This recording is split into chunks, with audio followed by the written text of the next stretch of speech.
শুভ সন্ধ্যা বন্ধুরা। আজ ২৬ জুলাই রবিবার।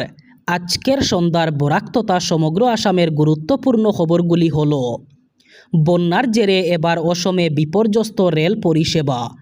অসমের নিউ হারাঙ্গাজাও এলাকায় টানা বৃষ্টির জেরে রেল লাইনের একটি অংশে ধস নামায় বিপর্যস্ত হয়ে পড়েছে রেল পরিষেবা।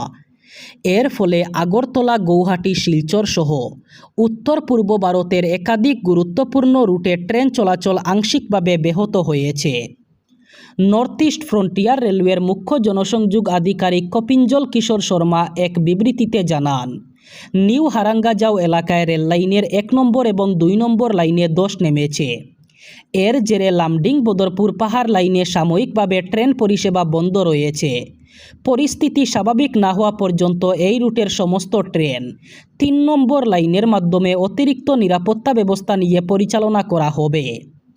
যাত্রীদের নিরাপত্তার কথা মাথায় রেখে ক্ষতিগ্রস্ত এলাকায় সন্ধ্যা ৭টা থেকে ভোর ৫টা পর্যন্ত ট্রেন চলাচল সম্পূর্ণ বন্ধ রাখা হয়েছে। তবে দিনের বেলায় ক্ষতিগ্রস্ত এলাকায় রেল লাইনের উপর নিরন্তর নজরদারি চালিয়ে একটি লাইন দিয়ে সীমিতভাবে ট্রেন পরিষেবা সচল রাখা হয়েছে। রাজ্যের অরুণোদয় প্রকল্পের হিতাধিকারী মহিলাদের জন্য বড় সুখবর। আগস্ট মাসের ৩ তারিখ থেকে আনুষ্ঠানিকভাবে অরুণোদয় প্রকল্প আবার চালু হবে। এবার চালু হবে অরুণোদয় 3.0। এবার প্রত্যেক সমষ্টিতে একজন করে অরুণোদয় সহায়ক নিযুক্ত করা হবে। ব্লক এসডিজি অথবা ডিসি অফিসে উপস্থিত থাকবেন এই সহায়কজন। অরুণোদয় প্রকল্পে হিতাধিকারীদের যদি কোনো অভাব, অভিযোগ অথবা অন্য কিছু থাকে তাহলে ওই সহায়কের কাছে আবেদন করা যাবে। সেই সাথে অরুণোদয় প্রকল্পের নতুন নামকরণের চিন্তাভাবনা করছে সরকার। অরুণোদয় প্রকল্পের নতুন নাম হতে পারে অরুণোদয় সহায়ক অথবা অরুণোদয় সারথী।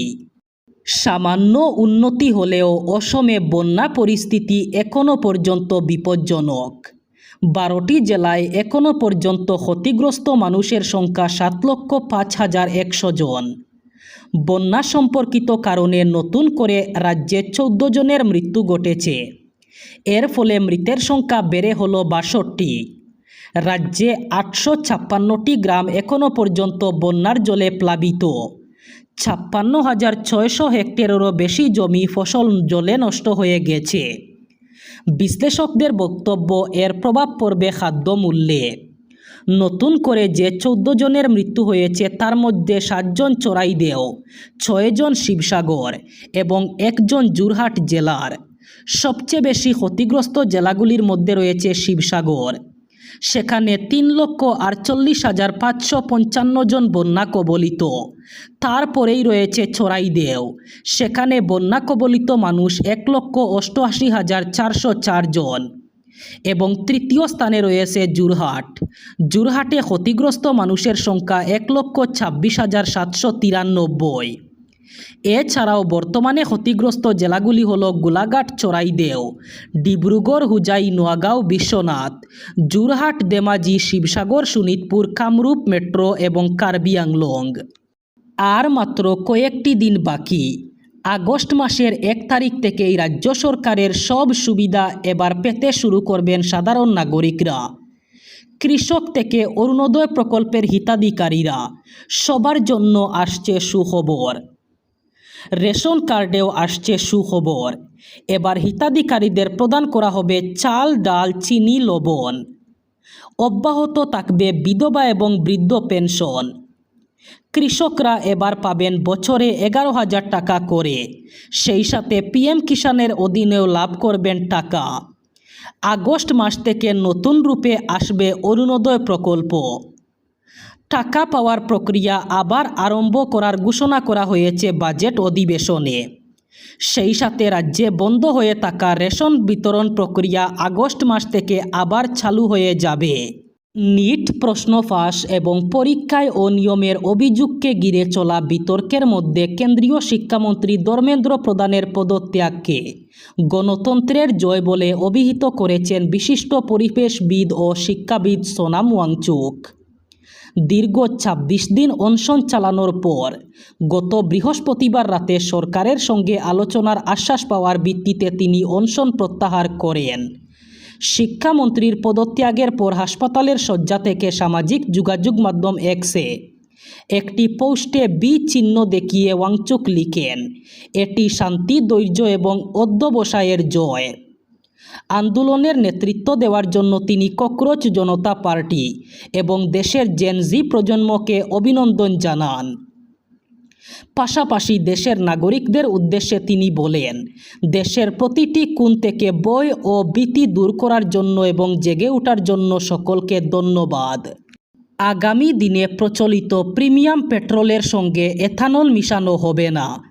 সংসদে এক প্রশ্নের উত্তরে এমনটাই দাবি করলেন কেন্দ্রীয় পেট্রোলিয়াম মন্ত্রকের প্রতিমন্ত্রী সুরেশ গোপী। তিনি জানিয়েছেন, বর্তমানে দেশে যে প্রিমিয়াম পেট্রোল চালু রয়েছে তা ইথানল মুক্ত রাখারই সিদ্ধান্ত নেওয়া হয়েছে। বর্তমানে দেশের 3 সরকারি তেল বিপণন সংস্থা Indian oil corporation, Hindustan petroleum corporation এবং ভারত পেট্রোলিয়াম কর্পোরেশন কর্তৃপক্ষ যথাক্রমে এক্সপি 100, পাওয়ার 100 এবং স্পিড 100 নামে ব্র্যান্ডের মাধ্যমে প্রিমিয়াম পেট্রোল বিক্রি করে। তবে দেশ জুড়ে এই ধরনের পেট্রোলের ক্রেতার সংখ্যা E20 জ্বালানির তুলনায় অনেকটাই কম। রিপোর্টে দাবি, দেশে মোট বিক্রি হওয়া পেট্রোলের 0.5% প্রিমিয়াম পেট্রোল। আর এর অন্যতম কারণ E20 জ্বালানির তুলনায় প্রিমিয়াম পেট্রোলের চড়া দাম। উল্লেখ্য, বর্তমানে প্রিমিয়াম পেট্রোলের দাম লিটার পিছু 160 টাকা। অন্যদিকে E20 জ্বালানির দাম লিটার পিছু 102 টাকা। সংবাদ সংস্থার রিপোর্টে দাবি, সুরেশ গোপী জানিয়েছেন, কেন্দ্রীয় সরকার আগামী দিনে E0 অথবা E10 জ্বালানিও বাজারে ফেরানোর কথা ভাবছে না। উল্লেখ্য, 2014-15 ইথানল সাপ্লাই ইয়ার থেকে দেশে পেট্রোলের সঙ্গে এথানল মিশানোর কর্মসূচি শুরু হয়েছে। সেই কর্মসূচির অংশ হিসাবে ধীরে ধীরে প্রচলিত পেট্রোলের সঙ্গে ইথানলের মাত্রা বাড়ানোর সিদ্ধান্ত নেওয়া হয়।